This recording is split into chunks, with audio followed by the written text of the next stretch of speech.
Desafortunadamente no pude ponerlo en la presentación, pero bueno, espero que se alcance a ver más o menos.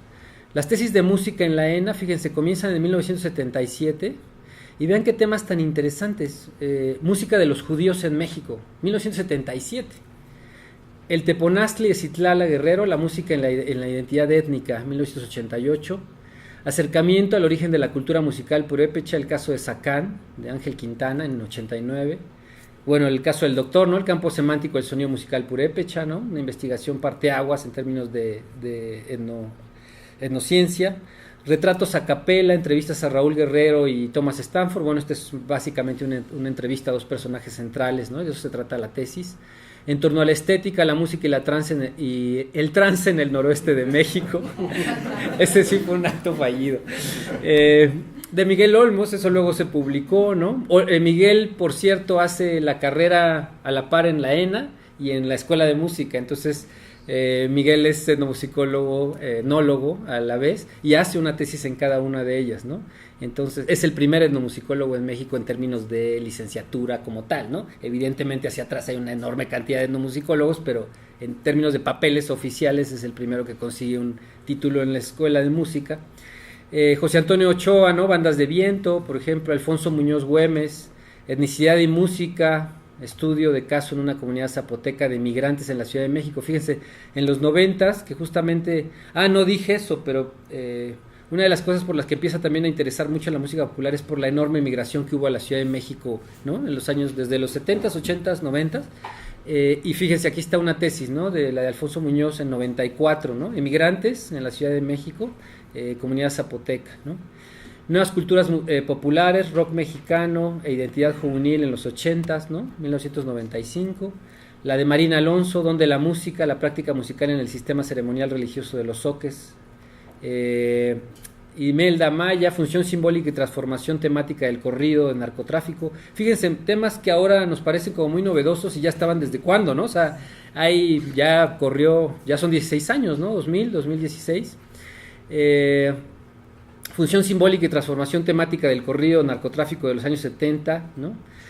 Perdón que no están aquí todos los títulos, pero les digo, ya no pude revisar bien ahí, pero están los datos en general. La Valona de Apatzingán, ¿no? De Raúl Eduardo González, que él se siguió sobre ese tema y es ahora un reconocido investigador. Sentimiento del sonido, cultura popular e industria cultural en la ciudad de Puebla, ¿no? Industria cultural. En Caltonal, la Casa del Sol, Iglesia del Movimiento Mexicayotl, una licenciatura en Antropología Social de Elizabeth González y de Víctor Acevedo, Víctor Acevedo.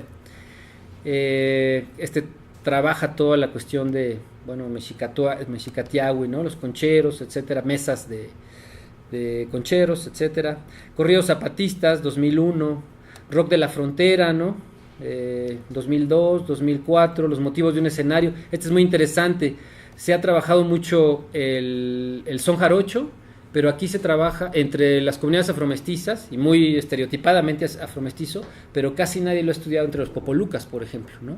Muy interesante porque toma vertientes totalmente particulares, todo, la música, la danza, el repertorio, ¿no? Su manera de concebir el son jarocho, etcétera, ¿no? Una tesis de 2004 de Nadia Cristina Romero. Estudio semiótico transdisciplinario de jazz mexicano, fíjense. Es interesante contrastar incluso las tesis de la ENA con las de la Escuela de Música, porque estas son es sumamente abierto, ¿no? Las temáticas son sumamente abiertas, las metodologías y los acercamientos, los enfoques son también muy abiertos, ¿no? Muy centrados en identidad muchos de ellos, pero muy abiertos en términos de temas, ¿no? Género, etnicidad y resistencia, por ejemplo, ¿no? 2004, Movimiento Zapatista y Mujeres en Chiapas, ¿no? Ese podría ser un título de ayer, pues, o de hoy, ¿no? O sea, son muy propositivos, ¿no? Era lo que decía yo aquí la vez pasada, no porque no esté la carrera institucionalizada en la ENA, deja de haber interés, hay un enorme interés en la ENA, quizá mucho más que en la Escuela de Música, y eso se mide con las tesis. Creo que son más, ahorita las vamos a contar, pero creo que son más en la ENA desde ese momento, desde la primera tesis que se dedica a música hasta la última, que en la Facultad de Música, ¿no? Entonces, bueno, no sé si les parezca esta, por ejemplo, ¿no? De este investigador, creo que es el que tocaba en Maldita Vecindad, si no mal recuerdo, ¿no? Sí, ¿verdad? No, sí. Derecho a la fiesta, rock y autogestión en la Ciudad de México. Hay que llamarle al doctor Pérez Taylor, así ya viene el rock. Cultura popular y memoria histórica en el Huayno, ayacuchano, ¿no? The Boogie Down a Nueva York, vean esos títulos. Hip Hop, no para el rap como un género de la poesía oral, ¿no? Bueno, aquí está un poco mal el título, pero bueno, The Boogie Down a Nueva York, es una tesis sobre hip hop, 2005. Cultura popular y memoria histórica, esa ya la pasamos. Zonas rituales, esto debe tener que ver con el istmo, ¿no? Según yo, el istmo, sí, ¿no? Construcción de la identidad en un espacio de diversión, el caso de los conciertos masivos de ska, ¿no? Ya 2007, aquí ya estamos hablando de 2007. Fíjense, está muy cerca de lo popular más que de lo tradicional. O sea, sí hay comunidades, estudios de caso en comunidades étnicas, sociedades en pueblos indios, ¿no? Pero mucho, por ejemplo, el jazz en México, ¿no? Popular, hasta las cachas, 50, 65. Soneros, son en la Ciudad de México, música, identidad e industrias culturales. Actividad musical en las representaciones pictóricas de los vasos mayas del periodo clásico. Bueno, ya tiene más que ver con arqueomusicología, ¿no? Más cercana a arqueomusicología. El son jarocho y su reapropiación en la Ciudad de México, la reinvención de una tradición. Mucho interés en el son jarocho, ¿no? Llevamos como 4, ¿no? En este recuento. Tipología de los instrumentos arqueológicos de Mesoamérica y el norte de México, ¿no? Tesis de licenciatura en arqueología. También eso es bonito verlo, ¿no? Que son tesis en distintas disciplinas, ¿no? Desde lingüística, ¿no? Hay una diversidad. Entonces es interesante, ¿no? Esos contrastes son muy importantes. Esta también maravillosa, ¿no? De Nadia. Nadia ha hecho unas tesis muy, muy importantes. Sensontles del Nazas, sobre Cardenche, ¿no? En el ejido de Sapiorís, Durango. Un depósito de la memoria, un trabajo muy interesante, ¿no? Sobre Cardenche. Pocas tesis hay sobre Cardenche. En la Facultad de Música también hay pocas, ¿no? Un canto muy peculiar mexicano. Instrumentos sonoros prehispánicos del Zapotal, ritual musical en San Felipe Otaltepec, análisis de la celebración de Santa Cecilia. Este es majestuoso, ¿no? Le tengo que echar un buen ojo. Etnografía de la Escuela Nacional de Música. O sea, la ENA nos estudió a nosotros, pues, a la Facultad de Música. Y ese es digno de estudiarse, ¿no? Eso lo hizo, de hecho, hasta donde me acuerdo, Bruno Nettle investigó o hizo un trabajo sobre un conservatorio, o alguno de los investigadores estadounidenses hizo un trabajo sobre un conservatorio. Creo que el Conservatorio de Chicago, no me acuerdo bien, pero es una especie de cosa parecida, ¿no? Una etnografía de la Escuela de Música, eso estaría bien verlo. Ravel en la Huasteca, un modelo etnoarqueológico aplicado en contextos históricos. Belice Rasta, ¿no? Aquí ayer andaba Eugenio, la sesión pasada estaba Cristian, ¿no? Uh-huh. Sobre la cuestión del reggae, la influencia de la lingüística y la etnomusicología en México, de Yazbil, ¿no? Procesos de continuidad y cambio en la música mandinga de Guinea. Esta es una extraordinaria tesis de alguien que se fue a hacer trabajo de campo a Senegal durante es más, sigue viviendo allá. Y es una tesis extraordinaria, muy, muy, muy, muy bien hecha, muy centrada en el plano de lo popular. Yo le decía a él, parece que no tiene intenciones de regresar, Alfonso, pero le decía que cuando regresara iba a ser toda una autoridad en términos de cuestiones afrodescendientes, porque él está analizando circuitos de música popular, hasta donde me acuerdo, tiene que ver con grabaciones piratas en Senegal, Gambia y Guinea, ¿no? De música popular, o sea, imaginen el tema, ¿no? Bueno, ya termino, estas otras 4, Santa María Tebegua, la música como un eje identitario de un pueblo zapoteco de la Sierra Norte. Música en la Ciudad de México, siglo XVI a XVIII, una mirada hacia los procesos culturales coloniales, una tesis extraordinaria de Rafa Ruiz. Uno de los pocos acercamientos que trata de historiar la cultura musical popular en estos siglos, muy importante, no visto desde el punto de vista de lo culto, sino desde lo popular, muy importante. Danza y música en la vida ritual de comunidades indígenas de la Huasteca Potosina, estudio etnohistórico, fíjense, otra vertiente más, etnohistoria. Construcción y comercialización de las guitarras de concierto de Paracho Verduzco, esta es buenísima también, la conozco bien. También, ¿no? Cómo cambia el proceso de construcción y de comercialización en Paracho, cómo empiezan a cambiar los valores y los criterios de todos los artesanos y constructores de los luthiers de Paracho, de acuerdo a las condiciones cambiantes del entorno, o sea, la entrada de los instrumentos chinos, y ellos tienen que competir con ello. Interesantísima la tesis, ¿no? Todas tesis de licenciatura, ¿no? Entonces, bueno, lo voy a dejar ahí con lo de la ENA, no voy a ir a las de la Facultad de Música. Quizá pudiera ser interesante, pero no las tengo tan ordenaditas como las otras, pero a ver, déjenme ver. sí, no, están bastante mezcladas con las de la Universidad de Guadalajara, con las de posgrado, pero en cantidad ahorita viéndolas son mucho menos. Entonces, muy importante, este contraste ya llegó citado. Bueno, ¿qué más? Otra de las cosas que se tocaron acá, un poco sobre etnomusicología aplicada, ¿no? Un tema álgido. Aquí también la doctora Leti Soto me comentaba también un poco sobre el concepto de sustentabilidad de la UNESCO. Ahorita voy a hablar un poquito sobre ello también. Esto de etnomusicología aplicada me parece muy importante. Yo aquí la vez pasada hablaba sobre varias cuestiones concernientes a este tema. Una de las cosas interesantes en la etnomusicología aplicada, fíjense, ahora acaba de salir un libro en Estados Unidos que se llama así, algo así como Manual de Etnomusicología Aplicada, un trabajo hecho por unos 20 y tantos investigadores.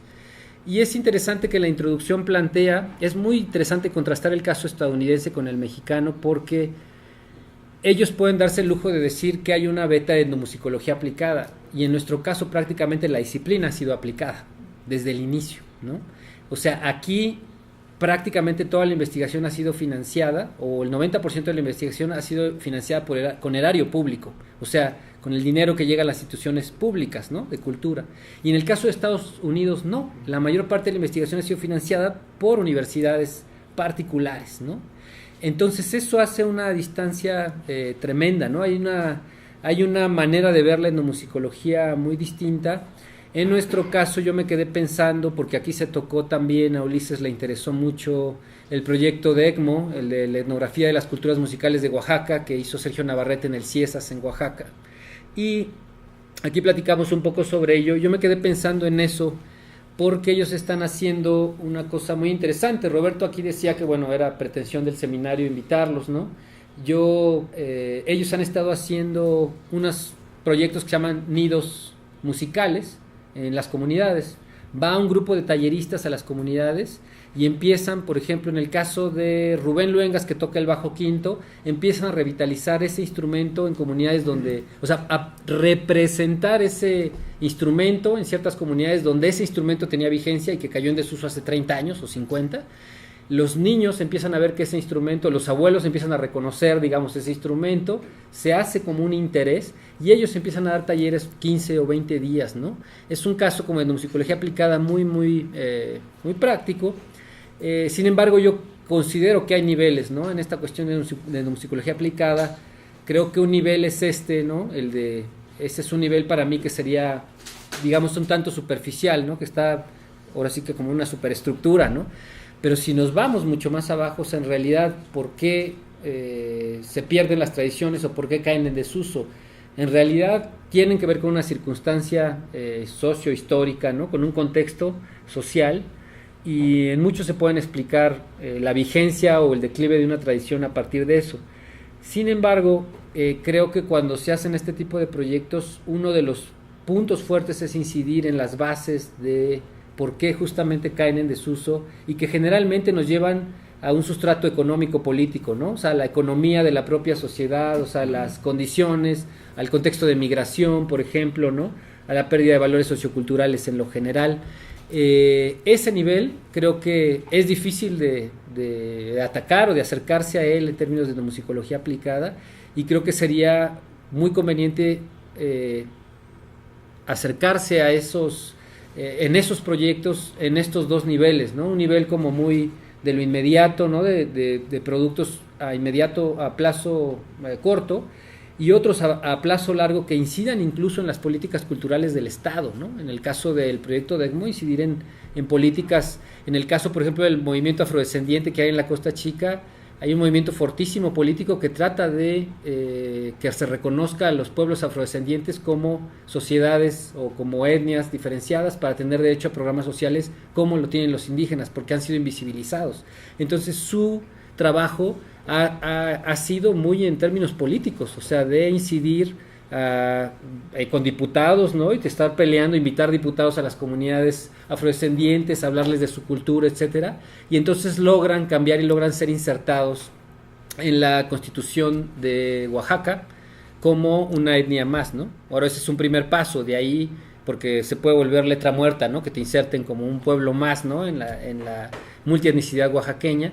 Pero es un comienzo, ¿no? Ser reconocido al menos con una figura política en la Constitución y de ahí trabajar hacia lo que ellos pretendan o quieran hacer, ¿no? Entonces un poco, me quedé pensando un poco en eso de la etnomusicología aplicada y me quería un poco abundar sobre eso. Otra cosa que les comparto, y ya con eso termino mi intervención esta vez, es, les quería compartir un poco una inquietud, es un poco exorcizar una pregunta que me hicieron y que no pude contestar y entonces redirigirla, ¿no? Porque hablando un poco de esto que yo decía, el estudio de la música tradicional, las tradiciones orales, incluso de la música popular, en la antropología, está un poco estigmatizado, ¿no? Yo hablaba de esta importancia que se le da institucionalmente al estudio de la música y lo reflejaba con datos concretos, ¿no? 890 investigadores que estamos en el INAH, solo 4 plazas están dedicadas a la música, ¿no? Ese es el interés que el instituto le da a la música, ¿no? Como fenómeno sonoro, lo que sea en la cultura. Esto tiene que ver en buena parte con condicionantes culturales, como antropólogos que somos, ¿no? De ver la música como algo ajeno quizá a la cultura o como algo accesorio a la cultura, pero no central, ¿no? Como algo estructurante de un ritual, por ejemplo, la música como estructurante de un ritual, ¿no? Eso está cambiando, obviamente, pero cambia de manera muy paulatina y creo que tiene que ver en parte con una estigmatización del tema, o sea, como verlo, estudiar la música como algo que tiene que ver con el folclore y el folclore además verlo de alguna u otra manera, al menos tácitamente, como estudios que carecen de una cierta rigurosidad teórica, ¿no?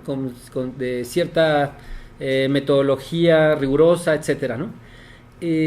Alguna vez yo estaba en una charla y hablaba de estas cosas y alguien levantó la mano y me dijo, ¿cómo eludir esta lógica folclorista en el trabajo etnomusicológico, ¿no?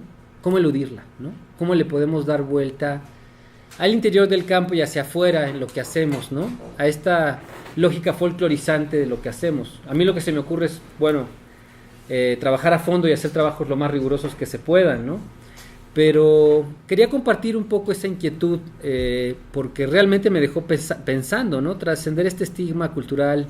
En el ámbito antropológico tiene mucho que ver con cultura y en el musical tiene que ver con clase.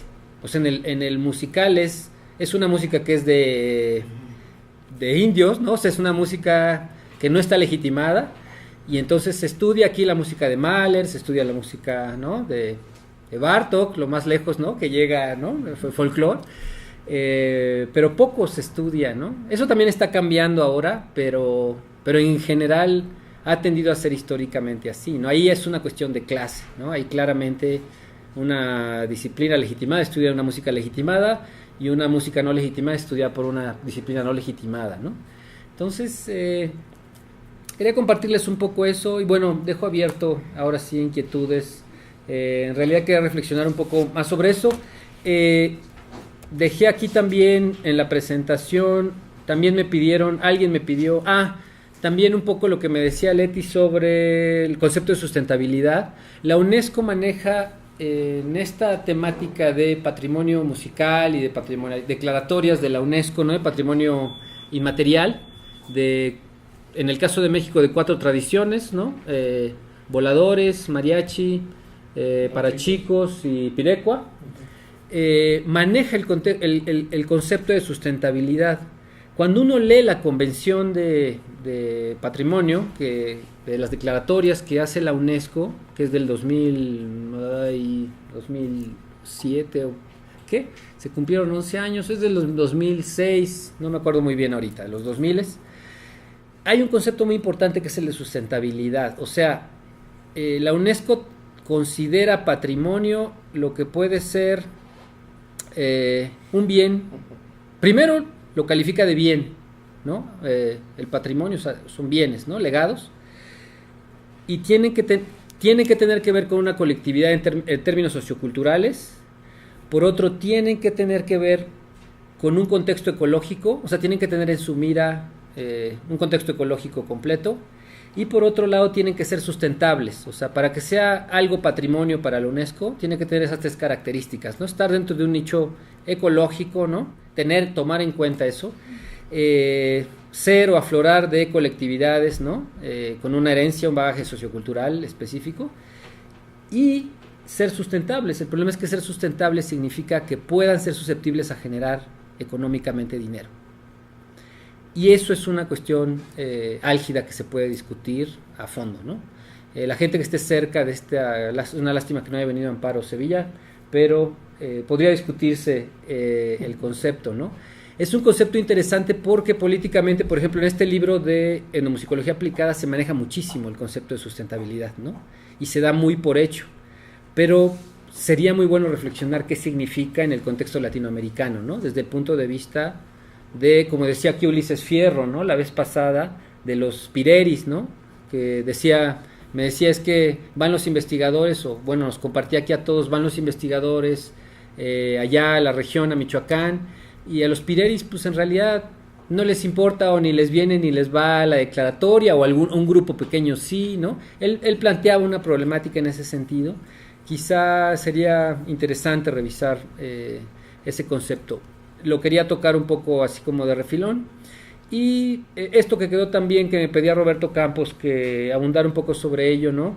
Esta diversificación de temas, vimos un poquito nada más las tesis. Hay una gran cantidad de conocimiento generado en las tesis que se ha quedado ahí, en las escuelas, que desafortunadamente no ha tenido salida de publicación. Ya vimos lo interesante que pueden ser los estudios nada más a partir de sus títulos. Pero estas son las que han salido en los últimos tiempos y que han hecho han como definido un poco la orientación en el campo. Antropología de la música, etnomusicología, El sabio de la fiesta de Miguel Olmos, ¿no? Sobre los Yoreme, Los oficios de Cayón, un estudio sobre los lacandones de José Antonio Ochoa, un extraordinario estudio de José Antonio Ochoa y Claudia Linda Cortés. Música ritual y performance de Arturo Chamorro, que esta es una especie de coordinación de varios autores en el que trabajan todos sobre ritual y performance y música. El de la música divina de Max Jardow Pedersen, un estudio yo siento que poco valorado y que en realidad es un gran aporte. Lástima que no está la doctora Gabriela aquí, pero es un gran aporte, uno de los pocos aportes sobre la península, sobre la música tradicional indígena, ¿no? de Yucatán. Un volumen de diario de campo coordinado por Thomas Stanford y Marina Alonso en 2000, donde se dieron cita varios investigadores, entre ellos el doctor Nava, Thomas Stanford, Miguel Olmo, Sergio Navarrete, Violeta Torres y varios otros más que ahorita no recuerdo. Este trabajo de Thomas Benham, que es verdaderamente extraordinario, es el único artículo que pongo aquí, pero que es muy bueno, que se llama, hasta donde me acuerdo, Locating the Series, del 2000. Extraordinario, ¿no? Un mapa musical, un trabajo junto con el de Thomas Bowen y otro artículo que había salido previamente en los 70, son 2 artículos centrales en el mundo musical seri. El catálogo de instrumentos indígenas de José Antonio Ochoa y Claudia Cortés, uno de los pocos acercamientos organológicos después del Atlas de música de Guillermo Contreras, o sea, de instrumentos tradicionales de Guillermo Contreras, pero centrado al mundo indígena, en donde se clasifican, es un inventario de instrumentos tradicionales indígenas, es todo un catálogo, ¿no? Pretendían hacer 2 volúmenes, desafortunadamente solo pudieron publicar uno. El trabajo de Antonio García de León, El mar de los deseos, ¿no? Trabajo importantísimo en términos más históricos sobre el Gran Caribe, ¿no? Que trabaja García de León y su vínculo con las músicas coloniales, ¿no? Es un trabajo muy importante porque es uno de los trabajos que no hace esta diferencia tan marcada entre lo popular y lo culto por el propio tema de estudio. O sea, está trabajando siglos XVI, XVII y XVIII, entonces ahí lo popular y lo culto como que no viene a colación, ¿no? Entonces lo trabaja de esa manera, es muy importante. El manual de etnomusicología de Jardow Pedersen, ese es un trabajo que publicó online Pedersen. Pedersen empezó les comparto porque yo platiqué con él poco tiempo antes de que muriera, y él decía que había hecho mucho trabajo que no se había publicado, que había entregado a culturas populares y que nunca publicó. Por ejemplo, él tiene una traducción de la antropología de la música de Alan Merriam, un texto central, ¿no? En la etnomusicología, al español, que se quedó ahí en alguna gaveta en culturas populares y nunca se publicó, ¿no? Eso me lo compartió un año antes de morir. Y como ese hizo muchos trabajos, Pedersen, ¿no? Él era era escandinavo, no me acuerdo bien de qué parte. Era sueco, danés, no me acuerdo bien de dónde era. Pero hizo mucho trabajo, era muy amigo de Thomas Stanford, hizo este manual de etnomusicología, que es su propia concepción de ver la etnomusicología y lo que es un etnomusicólogo, pero es interesante históricamente porque es uno de los pocos trabajos que se acredita como tal, como un manual de etnomusicología, ¿no? Eso no es regular, pues, en la disciplina, ¿no? Lo único parecido es esta guía etnográfica para la investigación de la música y la danza, curiosamente es del mismo año de Arturo Chamorro. Este otro trabajo sobre la banda sinaloense de Elena Simonet, un trabajo muy riguroso, muy importante, Elena Simonet, publicado además en español, sobre la banda sinaloense. Este de Jorge Amós, perdón ahí por los errores, Jorge Amós, una bandolita de oro, ¿no? También sobre la música tradicional de Michoacán, es un compendio de muchos investigadores. Un trabajo central de Sergio Navarrete sobre Guatemala, pero obviamente asociado con el mundo maya, ¿no? Hasta México, la marimba. Un trabajo más de García de León que se titula Fandango, Mariachi Antiguo, Jarabe y Son de Arturo Chamorro, que es uno de los pocos libros colectivos de años recientes, que tiene que ver ya con temas más recientes, migración, música e identidad. Esta es una coordinación de Fernando Híjar de varios autores.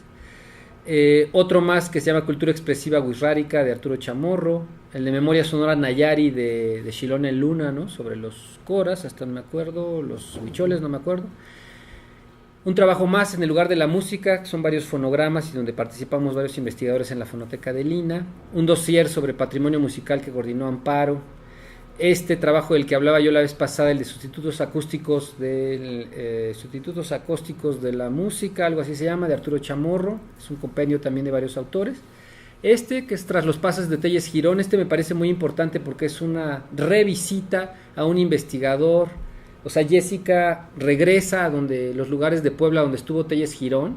Telles Girón era un folclorista con un gran oído, ¿no? Que transcribió muchísima música de Puebla, del norte de Puebla.